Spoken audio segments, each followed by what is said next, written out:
Hello, everyone. Welcome to the program again. This is Kevin Shipp coming to you from the Ascent Studio, located somewhere deep in the southern United States.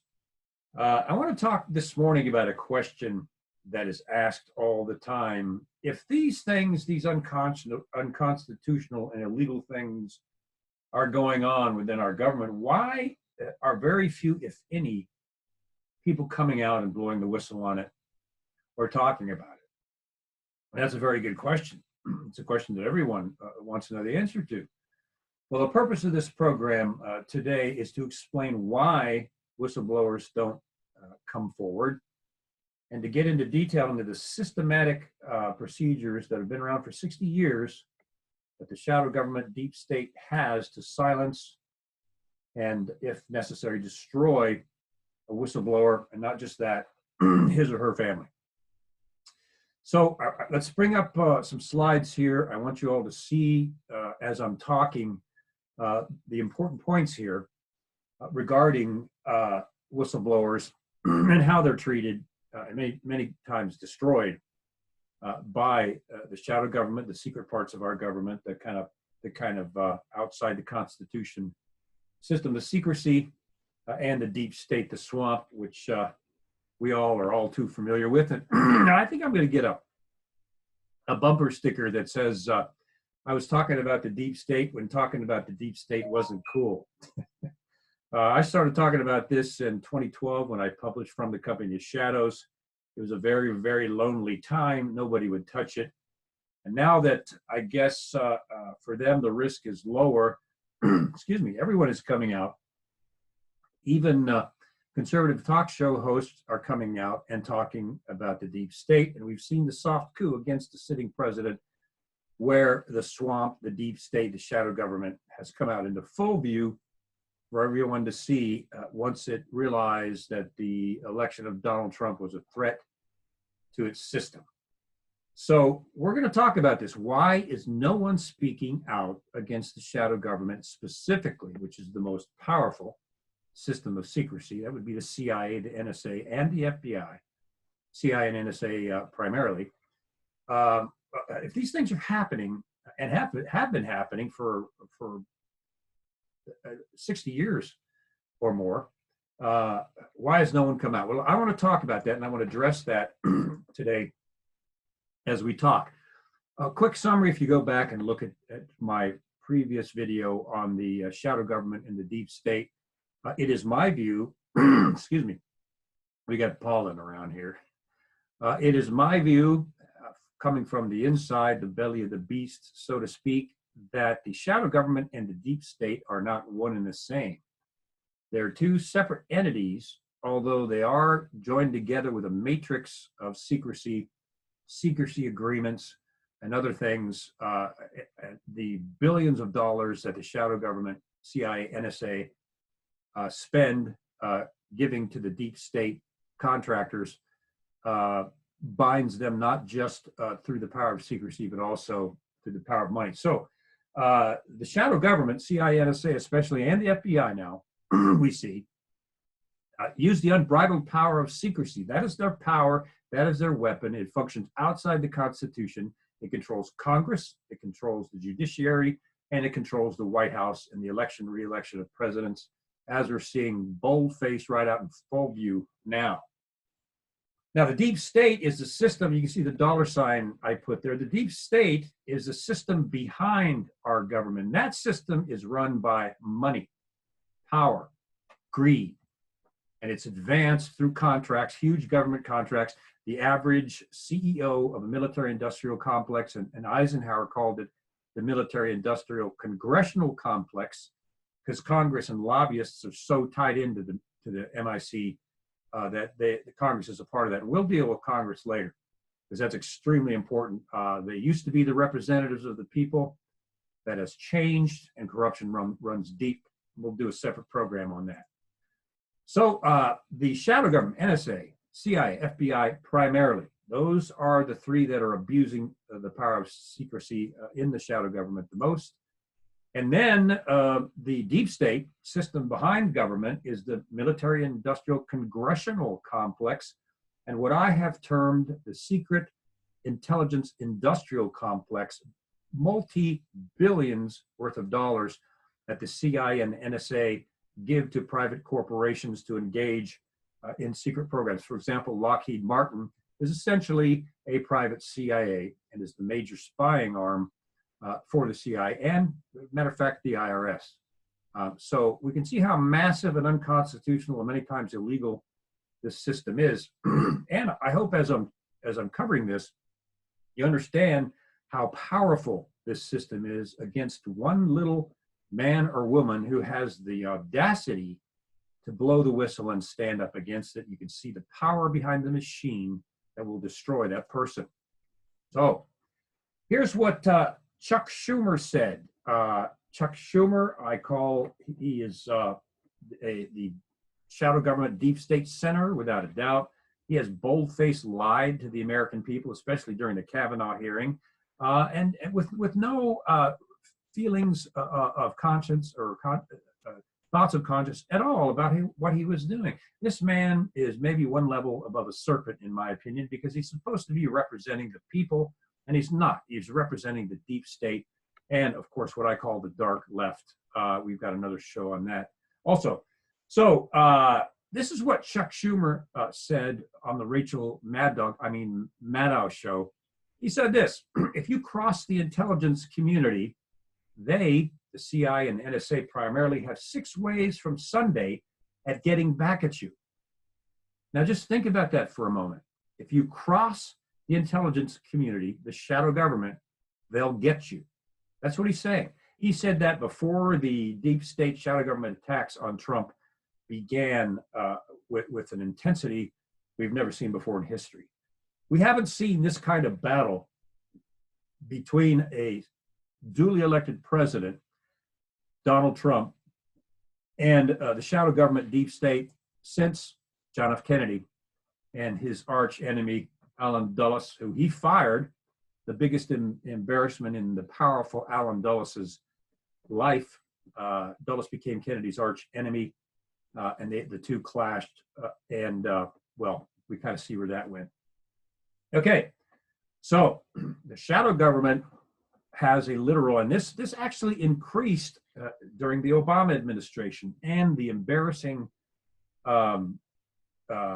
administration and its appointees, Director of the CIA, George Tenet, George Tenet's chief of staff, John Brennan later to become, through his favors to the shadow government, the director of the CIA, knowing his background, and we've done a show on that, knowing his background and having been an internal CIA investigator and polygraph examiner.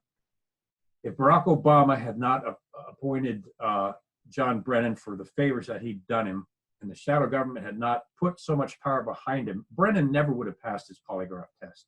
Brennan never would have even, it's amazing he even got in the CIA. Former FBI agent John Guandolo has come out and alleged that he was there personally and witnessed John Brennan convert to Islam a little more than 20 years ago when he was chief of station in Saudi Arabia. As a CIA officer, I thought it was supposed to be the other way around. I thought you were supposed to recruit them. Anyway, Brennan was a member of the Communist Party, and on and on and on and on it goes. So he has been seedy from the beginning.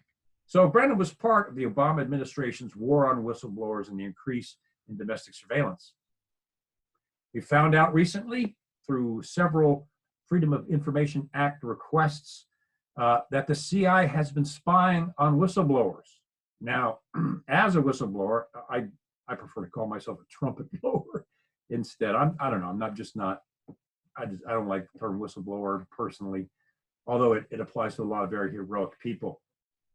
But these FOIs and this lawsuits revealed that the CIA, and this is important, the CIA upper echelon, this is not the good CIA employees at the lower levels than the 7th floor. It is full of good patriotic Americans. It's also full of a raft of liberal persons, many of whom I worked with and worked for. So the CIA employee population is quite liberal. But most CIA employees, the majority, perhaps with the exception of the director of operations, are just doing their job. Many of them are doing it for their country. And they're just providing for their families and their retirement and their health insurance and everything else. And they're good people. I work with some very good people. I still have some friends in there, and they're good people. So I'm talking about the CIA upper echelon. When I get into some of the tactics, specifically that the CIA uses to destroy whistleblowers, you'll see that those tactics come down from the top. But what this expose revealed is that the upper management of the CIA was secretly developing, or had secretly developed, a policy with statements and legal rationales to justify this routine, widespread surveillance of U.S. citizens, none of whom were suspected of terrorism or of being a spy. The CIA was collecting and is collecting emails between congressional staff and the CIA's head of the whistleblowing source protection. So any emails that employees had sent to the whistleblower protection officer in charge, Mr. McCullough, were being intercepted by the CIA, specifically John Brennan, and of course, George Tenet. These declassified documents came out in 2014 upon the order of Senator Grassley and the Judiciary Committee, revealed that the CIA was intercepting these emails and the most sensitive type of emails written to Congress involving whistleblowers that were reporting illegal or wrongdoing on the part of the intelligence community, specifically the CIA, who uses this in beyond an outrageous fashion. I will prove that today as we talk. I will show you exactly how the CIA does it. Excuse me, because I want you all to see the procedures that are going on in secret as I expose them. So if there are any whistleblowers out there that see criminal or unconstitutional activity, I want to encourage you, and I want you to know ahead of time how they're going to try to do it. And if you know how they're going to do it ahead of time, then by the grace of God, as I was, you'll be 2 steps ahead of them every time. These things have got to be exposed. This is a constitutional government, or at least it was. And this second government that's functioning, the shadow government outside the Constitution, the CIA, the NSA especially, and I'm focusing on the CIA because it's the most egregious. Second to that would be the NSA, and now we see the FBI. So you can see how bad this is.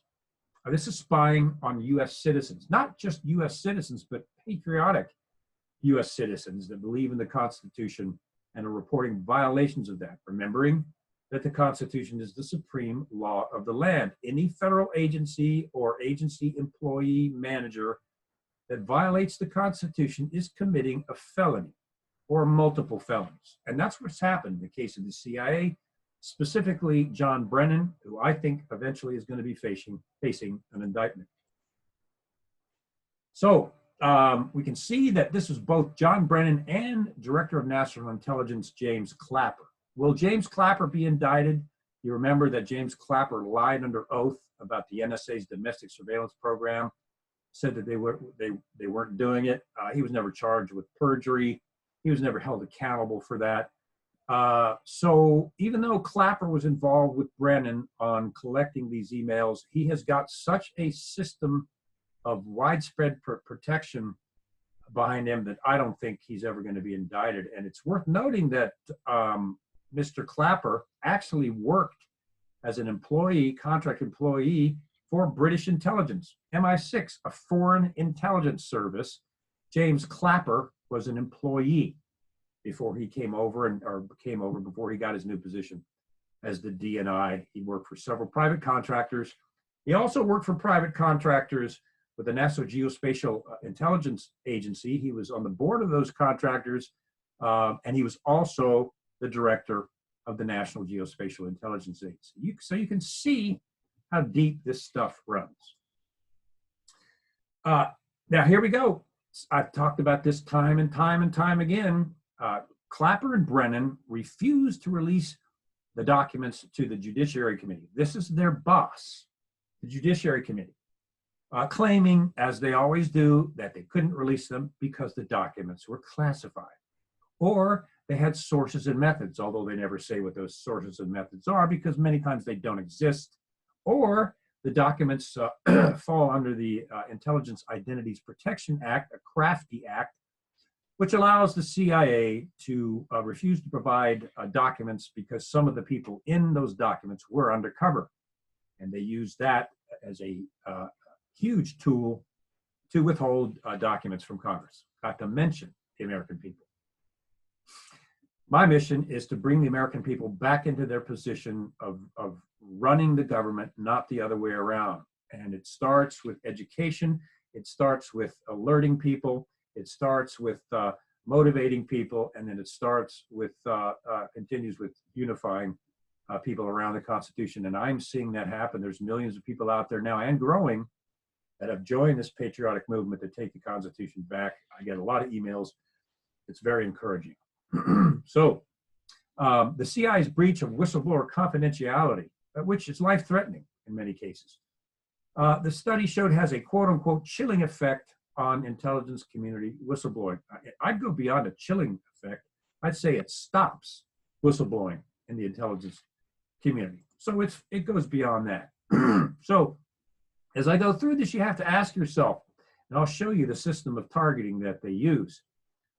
If the shadow government, this system, CIA, NSA specifically, are so powerful, who is going to sacrifice their salary and their pension, their health insurance, their own family's finances, their wife and their children's well-being, and they will go after their wife and their children financially to destroy them, and I'll show that happened in my case. They went after my family, and that was their biggest mistake. You can mess with a man, but you don't mess with his family. So, but who's going to be willing to sacrifice this? Their reputation will be destroyed.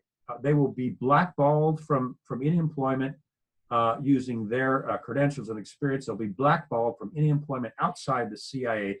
These calls will be made, and so they will have difficulty even finding other employment, especially with any contractor even closely connected to the CIA, the NSA, or the FBI. Now, in my case, many of you know my case, you can go to fortheloveoffreedom.net, and I have released all of the documents that the CIA tried to conceal and threatened me with prison if I did. You can see all those documents showing exactly how they did it with the actual documentation. But in my case, I sent a very detailed memorandum to all the members of the House Permanent Select Committee on Intelligence and the Senate Select Committee on Intelligence, advising them of the illegal criminal activity that I had evidence of that the CIA had committed. We notified the FBI about this illegal activity, and the FBI called us back and said now they had basically been advised not to take the case. What a coincidence. Of course, now we know why that is. The FBI and the CIA and the Department of Justice legal system are joined completely with the shadow government, the CIA. But here's the memo. You can go on to fortheloveoffreedom.net. You can see the full text of this memo that I sent to the intelligence committees. John Brennan, as we have just noted, was surveilling my contact. We were under surveillance. Our family was followed, houses broken into. But there were also, and I knew this when I was in there, I gave them some time before I resigned to come out and fight them to scramble and do whatever they could, spying on my computers, tapping my phones, following me around CIA headquarters and outer buildings. I knew all that was going on. And, you know, it was kind of sad and almost heartbreaking because I joined the CIA out of patriotism because I loved my country and I wanted to do something for my country. And I was to find out, the higher I got up in the CIA, that the CIA is not doing this for our country at all. It's doing it for itself and its money and the millions that it has, and the secret dark operations that it has ongoing that no one knows about, especially Congress and the American people have no idea. Is there something constitutionally wrong with that picture? You're darn right there is. So you can go on fortheloveoffreedom.net and you can see this actual memo. The intelligence communities, Dianne Feinstein, Nancy Pelosi, I sent it to both of them, never answered my correspondence. Never heard a peep from them. And I think now, I think people understand that that is not surprising. So I talk about the tyranny of secrecy, I call it. because the CIA specifically and the NSA also are using secrecy to conceal illegal activity, even from Congress, from the president, and of course, from the American people. You remember John F. Kennedy, who said this in a tremendous speech. He knew this, as did Eisenhower, way back then. As we know, a famous quote, Kennedy said, "The very word secrecy is repugnant in a free and open society." Not only is it repugnant in my view, it creates a government aside from our government that is run by the unbridled power of secrecy and works with impunity in some very dark things. He went on to say this, and I'd encourage anybody that can to listen to this speech because it's inspiring. He said this: "There's a very grave danger that an announced need for increased security," we see now, quote unquote, national security, which the CIA uses. It's not our definition of national security, it's their definition of national security, and that is self-preservation and the concealment of the operations, illegal operations they're involved in. Increased security, he goes on, will be seized upon by those anxious to expand its meaning to the very limits of official censorship and concealment. Written all the way back there in the 1960s. Kennedy had seen this beyond even what Harry Truman had commented. Harry Truman signed off on the creation of the CIA from the Office of Strategic Services. CIA came into being, and a matter of 4 years later, Truman came out, wrote an op-ed stating that the CIA was casting a shadow on our position of freedom, hence the title of my book, From the Company of Shadows. And Harry Truman also called it a sinister and mysterious agency. Then we get up to JFK, who saw the same thing in depth, including the CIA's connections to the mafia and their assassination program. And he said this, which may have, there were several things that put the target on JFK. The Bay of Pigs was a primary impetus on that, and his announcement that he was going to withdraw the troops from Vietnam. Vietnam was a false flag war. I'll talk about how the CIA set that up. And the Gulf of Tonkin was a false, faked incident. So JFK was going to pull all U.S. troops out of Vietnam. That represented $1 trillion to the military-industrial complex and the CIA. He said, "I'll splinter the CIA into 1,000 pieces and scatter it into the winds." And we can see how that went. His arch nemesis, as I mentioned, CIA director, one of the darkest government officials in our history, Kennedy fired him over the Bay of Pigs incident. And we do a full show on Allen Dulles. And Dulles began secretly meeting with senior CIA, retired or resigned CIA officials in an attempt to counter John F. Kennedy's administration. So this is how the shadow government does it. If you want to conceal it, you classify it. When you've got this unbridled power of secrecy, it's pretty easy. Let me give you some examples. The torture report that the Senate Select Committee on Intelligence was preparing. You remember that John Brennan and the CIA penetrated and hacked in to the Senate computers on Capitol Hill to spy on the torture report. You remember that? That is a felony. Was John Brennan ever indicted? No. Was anybody in the CIA that did it indicted? No. No, he just apologized and it went away. Shadow government protects its own. So the first torture report came out originally from the CIA before the Senate Select Committee took it over. Congress demanded what the CIA's torture program was all about. Of course, the CIA refuses, says it's classified. It's a game. This game's been going on for 60 years. Congress demands the documents. The CIA refuses and stalls for 6 months, a year, 4 years, and finally says, upon threats, which they laugh at, okay, all right, we'll comply. We'll give you the documents. And here's the CIA's release of the torture report.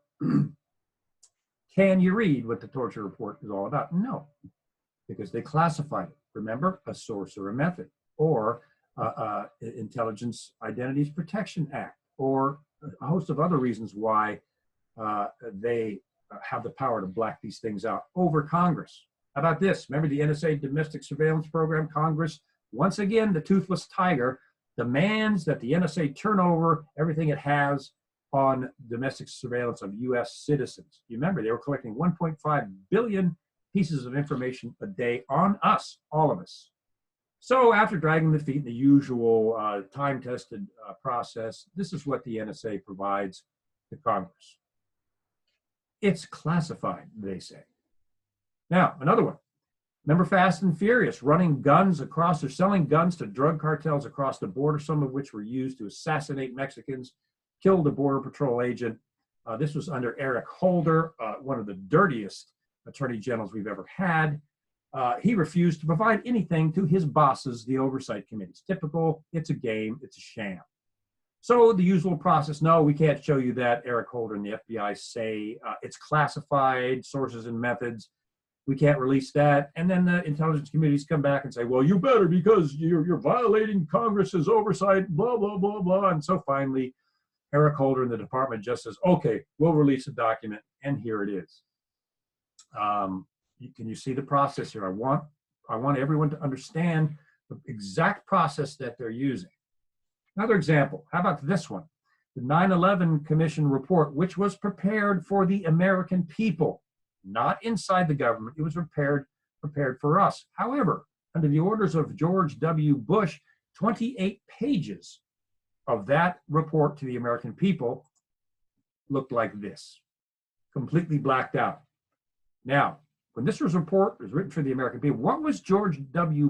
Bush? What did he want to conceal when he ordered that blacked out?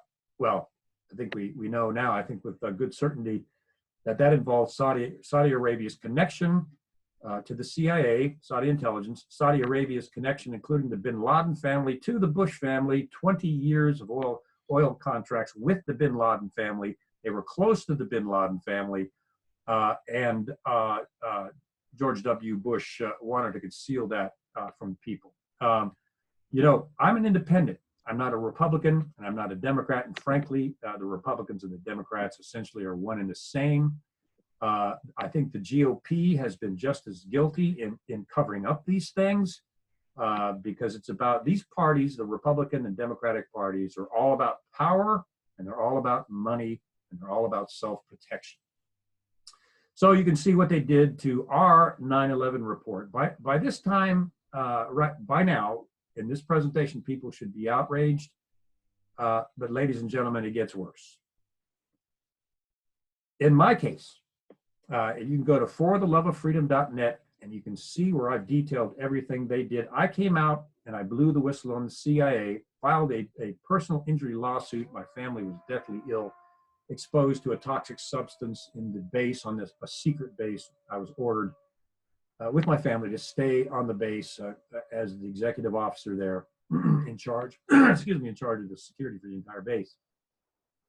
So when I came out and blew the whistle all internally to the CIA, documents, evidence of my family's poisoning. My wife was bleeding from her gums, bleeding from her nose. She had bruises all over her body. She completely lost her short-term memory, had to be put on morphine for severe headaches, and was bedridden. The doctors, CAT scans and everything else could not figure out what was wrong with her.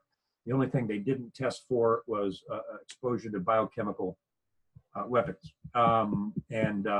You can go into my expose on that also on fortheloveoffreedom.net. So the evidence I collected, because by the grace of God, I was them. I was a manager in the CIA. So I was 2 steps ahead of them. I knew them. I knew who they were, what they were, and how they destroyed people. So my evidence was so strong, the federal district judge placed me and my family, my wife and children, under a gag order so that we couldn't talk to anybody about what they had done to us and what they were doing to us to try to gag me from coming out and saying these things. Well, I happen to love my country. I happen to firmly support our constitutional form of government, the most free system of government in the history of mankind. So I am not going to be bound by a secret government that engages in criminal activity. Now this, for 2 years, as my attorney, who is a hero, and I hope someday his identity will be known. I'm protecting him right now from public scrutiny. He's a man of courage, one of my dearest friends, an absolute hero. But my attorney and I demanded that we see the gag order to see what our family was gagged by. The CIA's response was the old modus operandi. Well, we can't show you the gag order because it's too sensitive. Too sensitive. Okay, so we don't even know what we're gagged by. See, can you see the game here? They did that for 2 years until we pressed them, and I think they were starting to get even more concerned that I was going to go public. So they said, okay, here's a copy of the gag order. We'll give it to you. And this is the gag order. Do you see a pattern here? I read this. I still didn't know what I was gagged by. This is entrapment. They were gagging me and my family, but not telling us what we were gagged by. So if we said anything that violated whatever is in this order, specifically, they could come and get me. That was the last straw. No, you're not going to get away with that. All right. Then what they did, and I'll get into this in detail, this is used with impunity by the CIA. When I went forward with all of my evidence, they used the state's secret privilege to seal my case and then blocked Congress from having access to all of my evidence. This is a system that they use. This is one of the CIA's favorite systems to silence whistleblowers, completely making it illegal if they talk about their case and the evidence to anyone with the threat of prison. Here is the legal document that the CIA violated. Now, this is criminal activity, everyone. They violated this order multiple times. They classify all of the unclassified attorney memos. That's what they did in our case. They took my attorney's correspondence and sealed it and classified it so no one could see it. They classified all the doctor's diagnosis of my family's toxic exposure. They falsified environmental tests. They performed a false test, which I exposed in detail, point by point by point, in an internal grievance, which I realized later was just letting the system manipulate the whole thing. But they classified doctors, open source doctor's diagnosis of our family's toxic exposure, and my specifically wife and oldest son were very, very, very sick. And the false environmental test that they finally said they were going to come out and conduct, because I was about to blow the thing wide open. They came out and did a false test. You can see the actual document on fortheloveoffreedom.net that lays out each part of that document that they did that was falsified. So they sealed. I had a environmental test done by a private, well-known environmental expert who had examined our residence and all of the toxins that were in there and advised that our family needed to be evacuated. The CIA sealed those public environmental test results. And coincidentally, I don't really believe there's coincidences, but several months after I filed my personal injury suit, this environmental expert was shot in the head, and in a case that was still unexplained by the detectives. That was published in the news media. I have the news media articles. I posted them on fortheloveoffreedom.net. He was shot in the head. Fortunately, he lived, but he is now blind. It was published by the local news, and then all the news reports have been erased from the internet. However, you can go to my site and you can see them, because I copied them when they came out, and of course I stored them for later use. The CIA redacted all the information in Shipp's My Book from the company of shadows. All these things I'm talking about, the environmental test results, the break-ins, the followings, testimony by the security guards that they've been ordered to follow us, removal of the documentation of the break into our house and destruction, and on and on and on and on it goes. I wrote about that in From the Company of Shadows, and the CIA allowed me to put things in there. I was quite surprised at some of the operations I was involved in, how the CIA recruits agents. They let me publish. However, anything dealing with my family's poisoning, and potentially what we were exposed to in From the Company of Shadows, was blacked out. None of it is classified. All of it, and I know that because I was a classifying authority. I know what's classified and what isn't. None of that was classified. All of it was open source. Doctors, a diagnosis, environmental tests, and witness statements. You see, I blacked that all out of my book, which, based on this executive order, is illegal. The CIA doesn't care if it breaks the law. I think everyone should probably know that by now. They've been doing it for 60 plus years. Now, this was the really disheartening part. I went to the CIA Office of Inspector General, or the IG, with my case internally, gracefully and professionally, documenting everything and requesting the IG do an investigation into what was happening. I was advised later on by a senior officer who was in the IG at the time that the IG was complicit in shutting my case down and sealing it, and of course threatening me and trying to silence me. That's why I don't have a whole lot of faith with internal IG groups, none of them, because when you are employed by and your career is with the agency that you're investigating, you think anything's really going to happen? No. So the CIA IG was actually involved in the cover-up of my case and the attempted destruction of me and also of my family. That was really disheartening, but as I began to see how corrupt and evil and criminal the CIA was, now, of course, it's no surprise. So where are they? Where are the whistleblowers? Why don't they come out? That question I talked about at the beginning of the show. It's important for people to understand.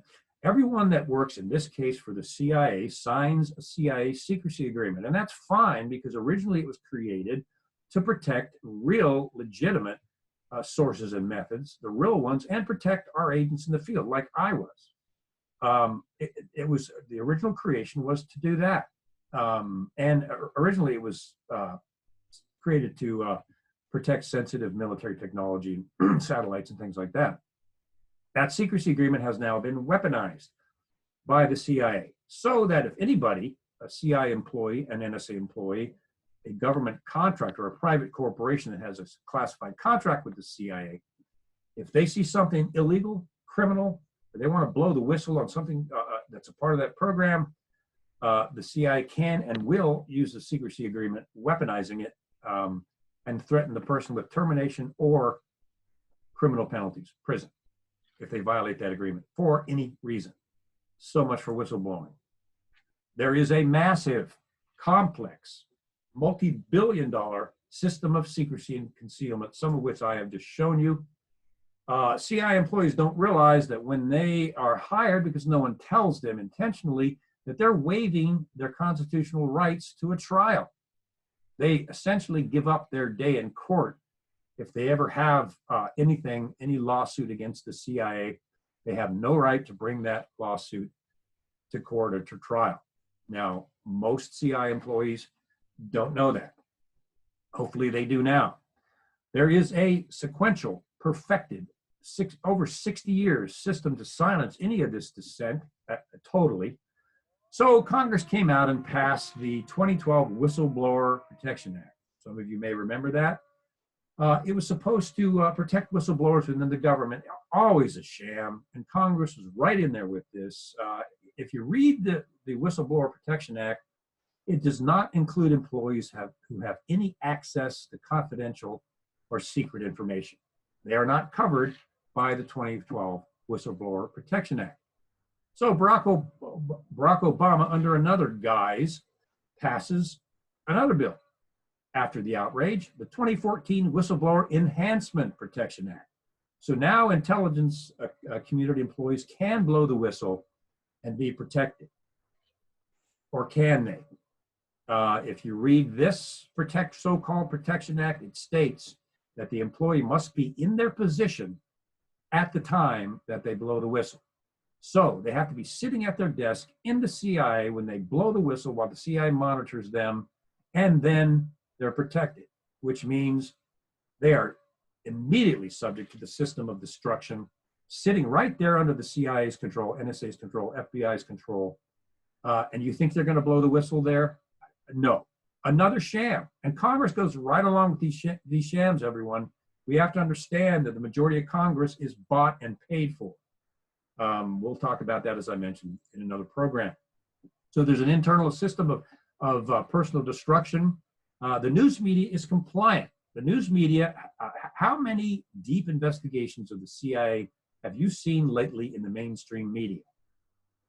None. The mainstream media receives talking points from the CIA and parrots those talking points. The news media is complicit. You remember Operation Mockingbird? What they don't tell you is Operation Mockingbird, the CIA controlling, manipulating the press, didn't end. All they said was they were going to stop paying journalists to do it. But the CIA has a quid pro quo with the media. You report what we want you to report, and we'll continue to give these quote unquote anonymous sources. Whenever you see an anonymous source of the Washington Post, for example, that's coming from the CIA. So if the Washington Post wants to keep having these anonymous sources, they better not publish anything that investigates what the CIA is doing. We did a program on Operation Mockingbird 2.0, we called it. You can find that on patreon.com/Kevin_Shipp. I've gone on Patreon to stop the trolls and at least put somewhat of a wall up against the attacks on me personally. And I mentioned the state secrets privilege. I'll talk about that a little bit later. They will, if the whistleblower has strong evidence and is going to win their case, this is what they did to me. The CIA will invoke the state secrets privilege, which allows them with impunity to seal the case so that none of the evidence that the employee has can ever be revealed. They can't even talk with their attorneys about it. In my case, my family, wife, and children could not talk to anybody about the devastation that they had gone through. If you violate the state secrets privilege, you are threatened with prison for 5 years as I blew the whistle. My wife and I waited for the black Suburbans to roll up, and I was fully prepared. Of course, I didn't pack. I didn't need anything if that happened to take with me. I was ready to go. I was fully prepared and ready to go to prison. And it never happened because the CIA knows darn well what they did, that it was illegal, criminal, and the last thing they want is for that to become public. So let's look at their system of eliminating whistleblowers, the modus operandi, the MO. Only supervisors who comply, and I'm speaking about the CIA right now because that's what I saw personally. Only supervisors who comply with this system are appointed to high-level positions. I'll give you an example. I was appointed as a branch chief for a particular office. I had 2 employees working for me, both good men, both top performers. I was happy to have them both on board. But the chief of this particular branch tried to get them to do some things that they did not think were ethical, and they both said, no, we're not going to do that. We're trainers. We've been brought in here to do our job. So I was called in by the branch chief, who sat me down and said, we want you to rate down these 2 employees and teach them that they better comply or else. And if you don't rate them down, we're going to put a memo in your file against you and against your career and insubordination. Excuse me, so much shocked. I walked out, and my gosh, this is when I begin to see the narcissism and the evil of some of these people. I walked out and I thought about that, and I said, no, these are good men. They have performed well. I rated them accordingly on my performance appraisals, and I'm not changing it. I went in and I told them, I'm not changing it. The performance appraisal stands, at which point I was told there's going to be a memorandum going in your file. I said, make my day, whatever. Truth and justice are more important than power and evil. I saw so much of that in the organization I used to love that it was sickening. The supervisor will, as I just told you, they'll issue a veiled threat of retribution. I know you have a concern about this, but like this branch chief told me, took me and sat me down. He goes, Kevin, people who go to the IG with a complaint, they always suffer for it, and they usually regret it. And I said, Frank, XYZ, what do you mean by that? And he says, oh, never mind, you're dismissed, you can go. I walked down. That was my first glimpse of the system I'm talking about. Then, if the employee continues to blow the whistle, and if they try to do it internally, which is 9.9 times out of 10 a mistake, they start becoming denied promotions. They hold off their promotions when they are fully qualified and the ratings are on their performance appraisals. They blocked my GS-14 on this secret site, and even my supervisor back in headquarters said, "You need to go to the IG. You're being targeted." He's a good man, and I really appreciated him saying that. So they denied my GS-14 promotion, and of course I knew then that the attacks were in full swing. They'll give the person an assignment away from their peers. Remember, they stuck me on the secret base where we were exposed, and then they'll try to embarrass them in front of their peers. So it looks like, well, this person made some kind of mistake, or it's pretty clear to everybody around that that person is being penalized, and no one is going to challenge that system, or they're next. So people out there in any government organization that have seen illegal activity and want to report it, I want you to know this ahead of time. So when you see these signs, these steps, this is a perfected system. When you see these steps, you'll know them ahead of time, and you'll know what to do to counter it. Typical shadow government MO. The reporting documents from the whistleblower are lost. When I came out and reported the vulnerability to assassination of our agents in the field through an internal computer problem, I was threatened. My documents were lost, and it was removed from the headquarters server. I have since documented that. My grievance that I filed internally about the events on this secret base was lost several times. And then eventually it was destroyed, never heard from again. And the CIA actually fabricated the grievance itself. I have now published that on fortheloveoffreedom.net to show everyone the grievance itself. There's nothing classified in it, and it exposes the CIA's false environmental test and some of the other things that they did. They lost it, claimed they didn't have it. When I pressed the Office of General Counsel, who was also complicit. So if someone's been a counsel, an attorney for the CIA, then they've been involved in dirty activity. In this case, the Office of General Counsel lost, quote unquote, my grievance. When I pressed them in a meeting with my two attorneys, I got pretty much had enough. And my attorney said, "Now just calm down, Kevin," because I was about ready to go in there and get the thing myself. So I listened to their advice. So the OGC comes out, "Oh, well, we found your grievance. What a surprise." And it was a one-page document written in blue ink in someone else's handwriting. My grievance was 12 pages long of detailed written evidence. So both my attorneys sat there wide-eyed, couldn't believe what was happening, and they were to get even more shocked as we went on. So, classic MO, the documents, the reporting documents, well, they're lost, or they can't find them, and essentially they're destroyed. We've seen that in some pretty famous cases, same system. In the John F. Kennedy case, same system. In the Robert F. Kennedy case, same. And I'll talk about, I talk about the RFK assassination in another segment I'll be doing on YouTube probably later today. So here we go.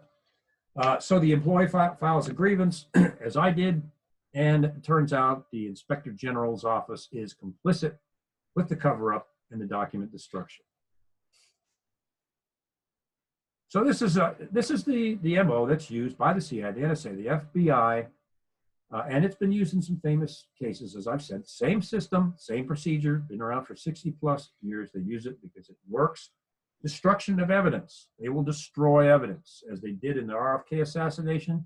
The LAPD, who was trained by the CIA, and several of the unit members were working for the CIA as contractors, destroyed the evidence of the extra bullet holes during the RFK's assassination, which were not fired by Sirhan Sirhan. So notice, the first things they're going to do is destroy evidence. In my case, all of our personal belongings in the house had to be removed and destroyed. But what the CIA did was they stole 2 of those boxes, thinking that I wouldn't find them. When I came back to the house to take what I could out of there before they destroyed everything, I went up the hill to the house across the street. I think I had a weed eater in there I wanted to get, and I opened it up and walked in, and they had hidden 2 of my boxes of our personal effects in there for some reason. But they had stolen them and hidden them there, and you know, when people are corrupt and narcissistic, they tend to do stupid things. That's one of the things I learned about all of this. These people can be pretty stupid because they're so full of themselves, and it works against them. They falsify documents. They'll publish documents that are completely false and untrue. That was the case when they falsified my grievance. They do that in almost every case, if not every case. Documents lost, I talked about this. Witness intimidation. This is another typical MO that they use. Part of the process, they'll intimidate, of course, the whistleblower, as I've mentioned. They'll intimidate his or her coworkers from corresponding or talking with that person. Well, we have some concerns with John Doe, so you know, just wanted you to know that. And then the coworkers get paranoid, and the employee starts to lose some of their closest friends and coworkers as they begin to be sidelined. They intimidate the person's family if they have to. They'll go that far. They intimidate their attorneys and doctors. My attorneys were threatened with security violations if they didn't turn over all their information to be handled and stored within the CIA. Excuse me for a second here, folks. So as I mentioned, it's a procedure that has been used ad nauseum. Just got to turn my phone down here for a second. There we go. Okay. So as we proceed, our family, as I mentioned, was put under the state secrets privilege and threatened with prison. Our attorneys were threatened with security violations and with prison because of the state secrets privilege. We had a doctor who published a diagnosis who said our family needed to be evacuated from the house. And we were finally getting somewhere. And then we got a certified letter from that doctor once she found out who, it was pretty common knowledge for people around the base what that base was affiliated with. Apparently someone had contacted her. We got a certified letter saying that she would not see our family ever again. The environmental lady who had documented the toxic exposure in our house, her tongue swelled up and her throat swelled up, as it happened with us. She was writing a report, called me and said, you know, I love you guys so much. You're great. You were, you know, close to your family, but I won't be handling your case anymore. I've been given an offer I can't refuse by the company that the CIA used to perform the false environmental test. Good lady, but they got her with money, and she left our case and went out to work for the CIA's contract so-called environmental company. Destroying credibility. This is what they'll do. I saw this when I was an internal investigator. If anybody tries to cross them, they'll label them as their favorite word, disgruntled. Well, they're disgruntled, and they'll try to slip that into a file, either during their, they'll slip it in their file in the Office of Medical Services and other places, and start putting little things in there. Now granted, I don't want to belittle the real cases of employees who just went bonkers, which are frankly very few. In the majority of cases, these are whistleblowers, and the system is being used against them. So, and of course they'll say, well, the person just has an axe to grind. That's why they're coming out and doing this. They're not doing this because they're a patriotic whistleblower. They're disgruntled and they have an axe to grind. So they'll start labeling the whistleblower like that. And you'll see through these cases, any that have managed to get out in public, you'll see the same process. Excuse me. Sorry, folks. This was their favorite. CIA came out and spread this statement. Well, Mr. Shipp lost his case against the CIA, and he's just disgruntled. And this is one of the reasons that I put all these documents out on my site. Number one, to prove who I was. And number two, to prove that I won the case against the CIA. The evidence was so strong, a federal district judge, and I have the memo on my site, ordered the CIA to a mediated settlement in Washington, D.C. because my evidence was so strong. The CIA, we all attended that mediated settlement ordered by the judge. The CIA settled with our family. We won. The CIA signed the settlement agreement. I have that now posted on fortheloveoffreedom.net. And so we had won, which is almost unheard of. A week later, the CIA contacted my attorney and said, if Mr. Shipp does not accept a lower settlement, which is just a fraction, we're going to seal his case using evidentiary privilege. In other words, the state secrets privilege. My attorney called me and I told him, call them back and tell them not only no, but H double toothpicks no. They signed the agreement. They need to abide by it. I think it was a matter of 3 days later, the CIA invoked the state secrets privilege and sealed all the evidence that I had collected and threatened my family with prison. Okay. So let's say the employee has the nerve to file a legal suit. And many employees have been hit with this and have run out of money, gone bankrupt, and been physically, emotionally devastated to the point where they just give up. But let's say an employee files a legal suit.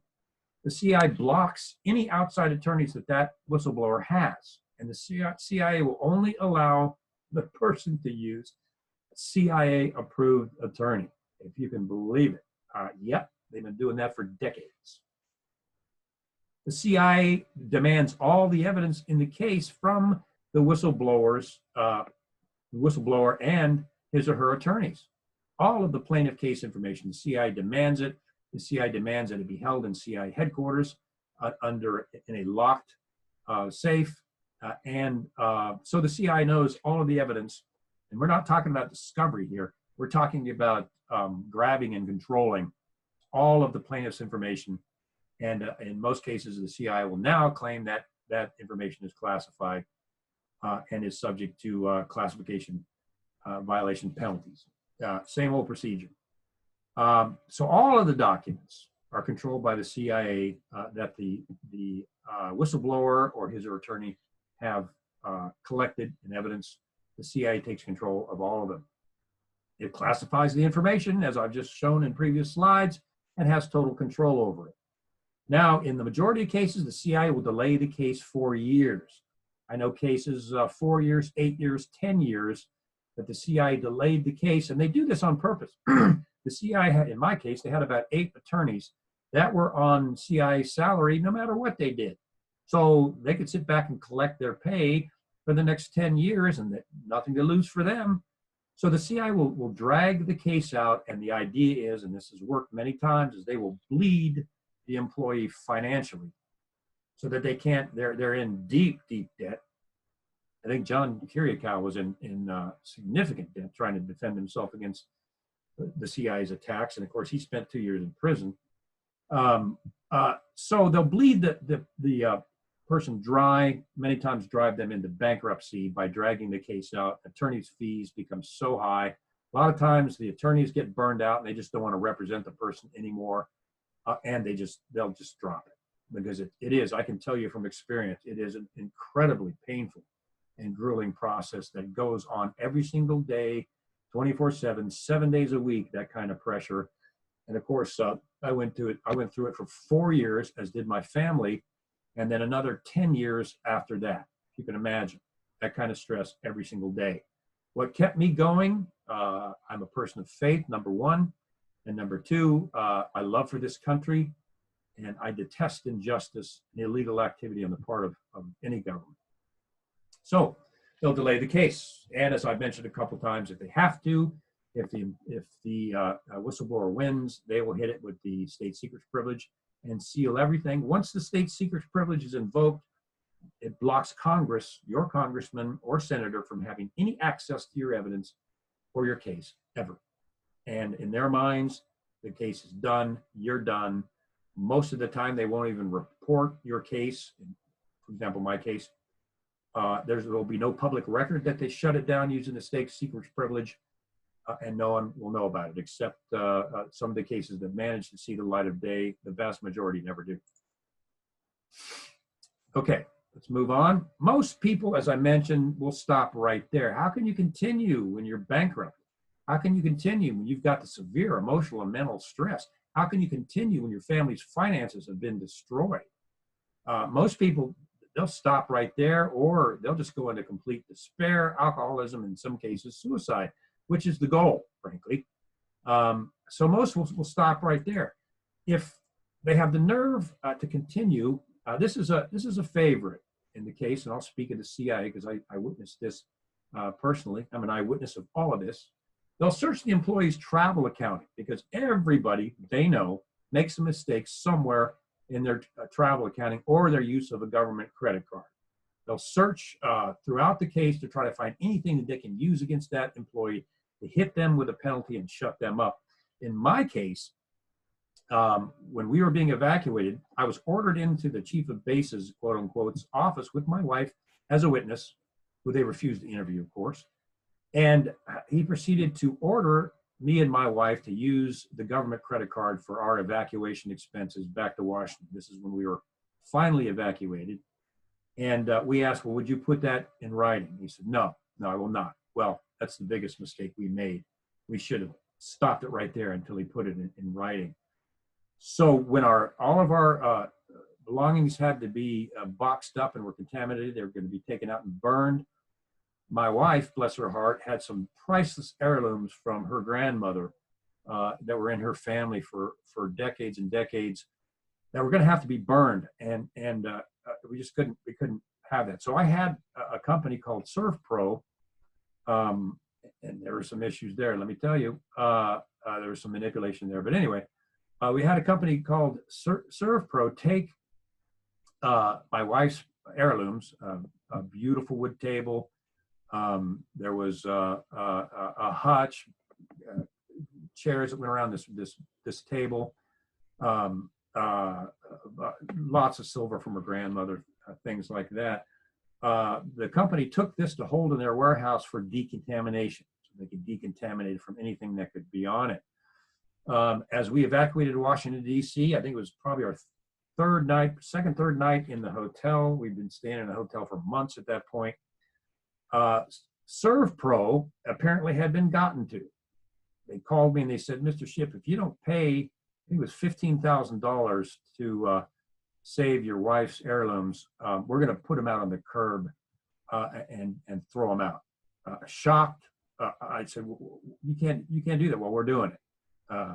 So I took the credit card.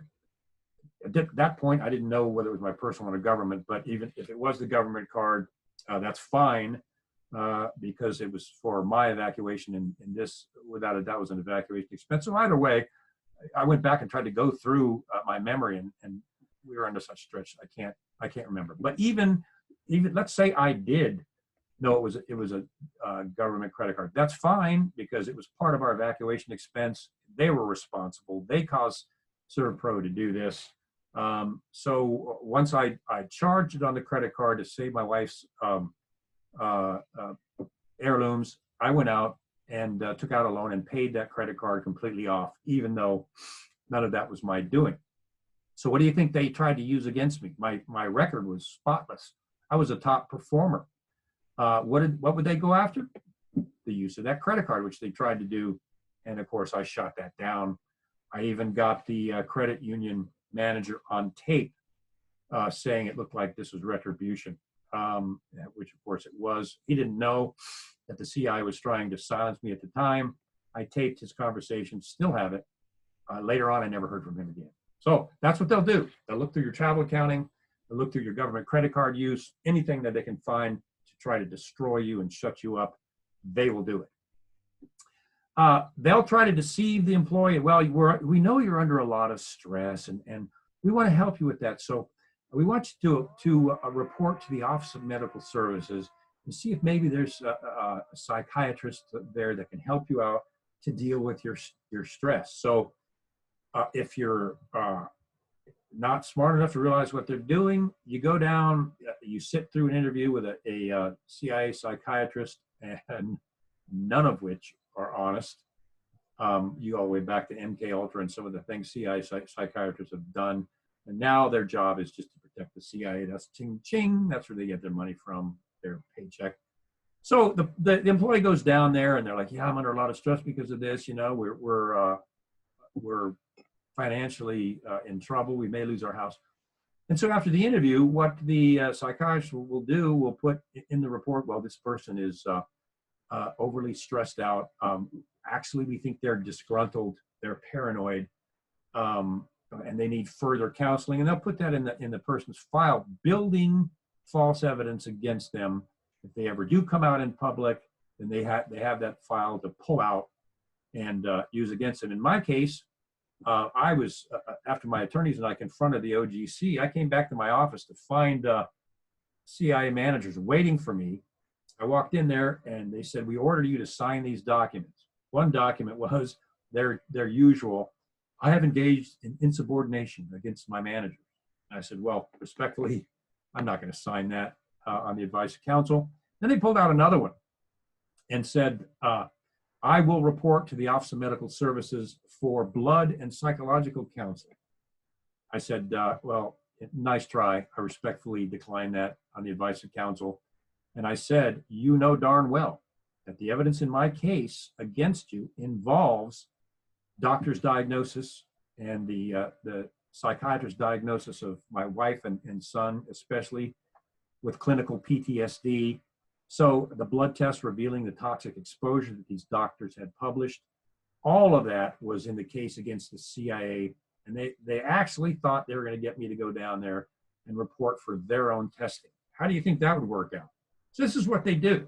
This is part of the procedure, 60 plus years old.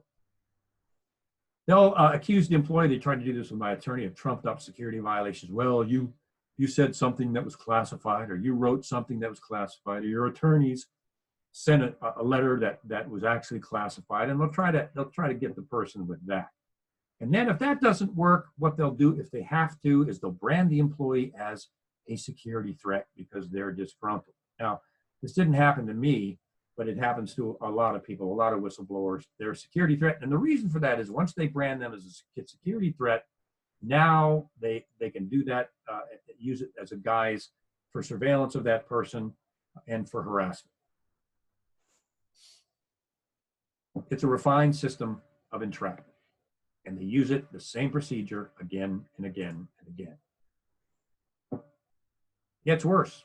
So if the employee continues on, and I'm telling you at this point, everyone, you got to have faith to continue against this kind of onslaught. And one of the things that the CIA could never figure out in me is why I continue to stand against this, even with the threat of prison. Well, the why is I'm a person of faith. I happen to believe that I report to a higher authority, and I believe in his protection of me and my family. You can see it on one of the pages on fortheloveoffreedom.net, a dramatic result of personal prayer that happened, resulting in the resignation of George Tenet, who was the defendant in my case from the CIA in shame. So the CIA could not figure out why I kept going, because they don't understand faith. They don't understand that sort of thing. As a matter of fact, obviously they discourage it, and they banned manger scenes and anything to do with Christmas or Christianity from CIA office spaces, which of course is a violation of the Constitution. So they target the employee financially. They will, of course, rack up huge attorney's fees. They will try to get the employee, they'll try to take their job from them any way they can using false trumped up charges, because if they do that, the family loses all of their income, their health insurance, can't pay for their cars or anything else. That's happened to a lot of people, and many of them stopped right there because they were devastated. In one case, a person went out and committed suicide. So they drive the employee and their family into financial ruin. The shadow government, that the CIA will not stop at attacking the employee's family, their wife and children. What's the oldest method of the mafia and criminal enterprises in the past? If you threaten the man, if he's got a spine and guts, he'll say, do what you want to do. I'm not going to talk. I'm not going to say anything. So what do they do next? Well, I'll tell you what, if you don't talk, we know you live on such and such a street. You have a wife and 3 kids. We have somebody waiting in a car outside. And if you don't cooperate, then it's going to be the end of them. So they'll go to your family. They went after my family. The most precious thing in the world to me was my kids. I had a serious mental disorder when I was younger. Really, it was a medical miracle. I was given 6 weeks to live, but the doctor said that I would never have children. Sorry, folks. I turn that booger down. Stand by. Sometimes I really don't like this thing. All right. Hold on, everyone. Sorry about that. I'm turning it off. All right. So they will go after the person's family just like that in a mafia-like fashion. This is all RICO-like activity, just like organized crime does. And in my opinion, this is a version of organized crime. So the employee is broken and retreat. And this is the end of most cases. They're totally destroyed, devastated. They're facing serious emotional or mental stress and problems. PTSD is common, and they can't take it anymore, nor do they have the money to take it anymore, and they'll just disappear. And of course, their case never sees the light of day. As I mentioned, in some cases, the anguish is so great that the employee committed suicide, and that is the ultimate end of their strategy. The threat is gone, the person is gone, the whole thing disappears, and that's exactly what they want. Totally destroy the person, break them up mentally, emotionally, and financially, as well as their family. And that is complete destruction. Remember Gary Webb? The perfect crime. Gary Webb allegedly committed suicide with 2 shots to the head. How he got off 2 shots, I don't know. But anyway, Gary Webb was found dead in his hotel room with what was claimed by the detectives to be self-inflicted gunshot wounds. The ultimate crime. The CIA no longer had a problem with Gary Webb. Gary Webb was eliminated.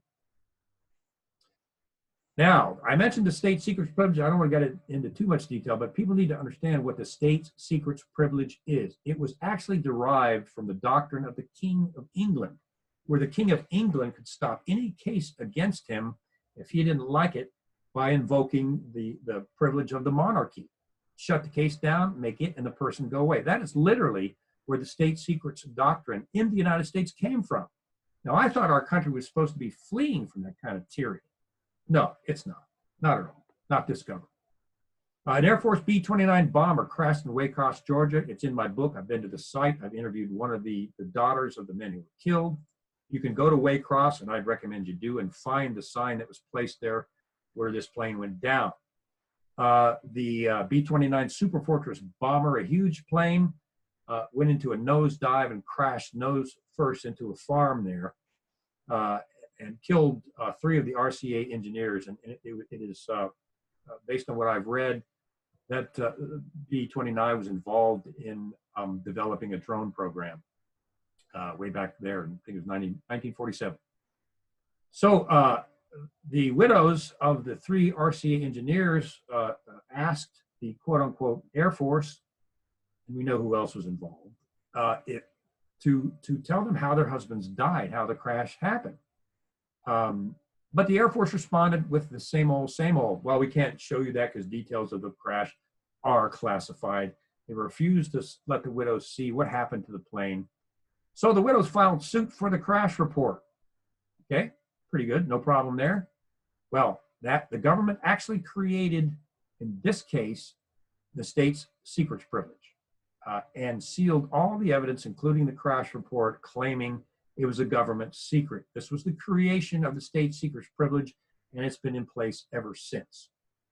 However, Judith Paella-Lothar, the daughter of one of these men that were killed, did some searching on her own and found the crash report on the internet unclassified, which revealed gross negligence on the part of the pilots. Some of them had never flown that particular type of plane before. They overcompensated when one of the engines failed and drove the thing right into the ground. It was pilot negligence and pilot error. The report was unclassified on the internet, and Judy found it. So the executive and the judiciary branch now have made the state secrets privilege law, where they can shut down any case against the whistleblower with complete impunity, just like the monarchy of the King of England. Unbelievable. So the most tyrannical power of the U.S. government is based on a lie. The crash was negligence. It was not classified. The reasons for the crash were not classified. And now it's used routinely to seal legal cases, not just by the CIA, but by the NSA and the FBI. Now, ladies and gentlemen, here is the actual crash report. You can go out on the internet and find this. It's unclassified. There's nothing classified in here. What it does show is gross negligence on the part of the pilots that killed these ladies' husbands and these children's fathers. This is Judy Lothar, Judy Palya Lothar is how you pronounce it, with her mother, Mrs. Lothar, whose husband was killed, and that's Judy when she was a baby. I had a moving interview with Judy, who had realized that her government was not for her at all. It was against her. So, removing the veil, as we're getting close to wrapping this up. So what did they do to me? When I published from the Company of Shadows in 2012, and I mentioned I placed in the book the diagnosis of my family, the identities of my family members, what the doctor's report said, and I've already covered that. The CIA blacked that out in my book. Wouldn't even let me mention the name of my wife and children. They called them, well, the legal case, they called them the Does. It was ridiculous. Barbie Doe, Johnny Doe, and gave my kids Doe names.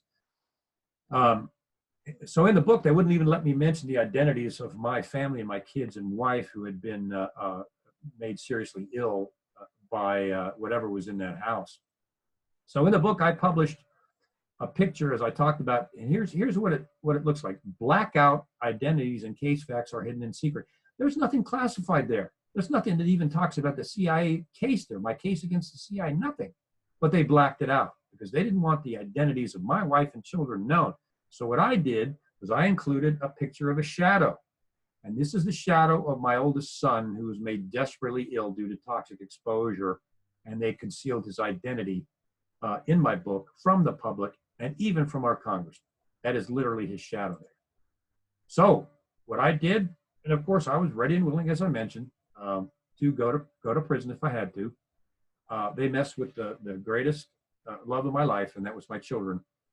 So I built a code into the book, and the CIA censors missed it.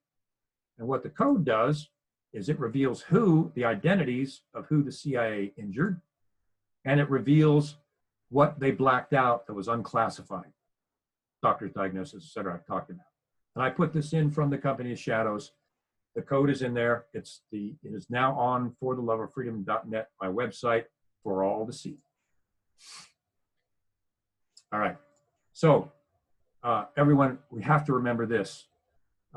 This is a quote that I quote quite a bit of the time after my speeches because it's so important.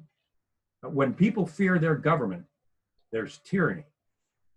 When the government fears the people, there's liberty. It's a quote from Thomas Jefferson. So we're wrapping it up here. I hope whistleblowers out there that you see this. I hope the public sees this. Send this around for everybody to see so they can see this procedure that the shadow government deep state uses to destroy whistleblowers, and they'll know how dangerous and deadly it is for a whistleblower to come out. And people will start supporting, and attorneys will start supporting pro se, hopefully, whistleblowers so that they can be protected from destruction. To find out more, you can go to fortheloveoffreedom.net. I've published all these documents. I've published all my credentials, not to look like a tough guy, but so if anybody comes out and says that, oh, Mr. Shipp's just a fake, or he's never worked for the CIA, all of my diplomas, credentials are there for you to see. And I did that for that very reason. So if the CIA or anyone else came out and said he never worked here or he never did that, the evidence is there, as well as all the documents that CIA tried to conceal regarding the poisoning of my family. Once a week, Thursday nights at 7, I do a program on patreon.com/Kevin_Shipp. And we get into issues like these in great detail every Thursday night at 7. I give constant updates on shadow government deep state activity on my Twitter account, Twitter at Kevin_Shipp. And I'm on Facebook also, Facebook Kevin Shipp. You can reach me via Gmail if you have any questions. My Gmail is forloveoffreedom. Remember, it's not for the love of freedom. It's forloveoffreedom@gmail.com. And you can also find that on my website. So thank you very much, everyone. I hope that this benefits people out there who may be going through this. I hope that the public becomes aware of this process, because it is so horrific, it is so illegal, and certainly it's unconstitutional. Sadly, we're living under a post-constitutional government now, and the patriot movement and the red pill movement coming together are starting to become a strong voice to change that and bring this country back under the Constitution, expose and reform the shadow government and the deep state, because we want our country back. Thank you so much, everyone, and I hope you join me next time.